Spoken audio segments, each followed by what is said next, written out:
कोयटा में आटा और सब्जियों के बाद मुर्गी गोश्त और प्याज की कीमतों को भी पर लग गए। शहर में प्याज फी किलो 200 रुपये से 250 रुपये, जबकि मुर्गी गोश्त 600 रुपये फी किलो जा पहुंचा।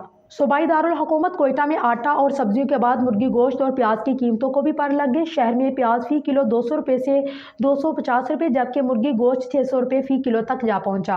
कोयटा समेत बलोचिस्तान भर में गिराम फरोशी बेकाबू जिनकी तरह मंडलाने लगी। प्राइस कंट्रोल कमेटी अपने ही जारी करदा नरखनामे पर अमल दरामद करवाने में नाकाम होती नजर आ रही है। आटा और सब्जियों के बाद अब कोयटा समेत दीगर इलाकों में प्याज और मुर्गी की कीमतें भी आसमानों को जा पहुंची। शहर में इस वक्त प्याज 250 रुपये फी किलो जा पहुंचा, जो आम आदमी की कुव्वते खरीद से बाहर होता नजर आ रहा है। दूसरी जानिब मुर्गी की कीमतों को भी अचानक बढ़ लग गए। शहर में मुर्गी का गोश्त 580 से लेकर 620 रुपये तक फरोख्त होने लगा। ताहम इस हवाले से प्राइस कंट्रोल कमेटी की जानिब से ना कोई मौक़िफ़ सामने आया है और ना ही बढ़ती हुई कीमतों को कंट्रोल करने के लिए कोई कार्रवाई की गई। अवामी हलकों ने अशिया खुर्दनोश की बेपनाह बढ़ती कीमतों की जिम्मेदारी हुकूमत और प्राइस कंट्रोल कमेटी पर आयद करते हुए कहा है कि अवाम महंगाई के दलदल में धकेला जा रहा है।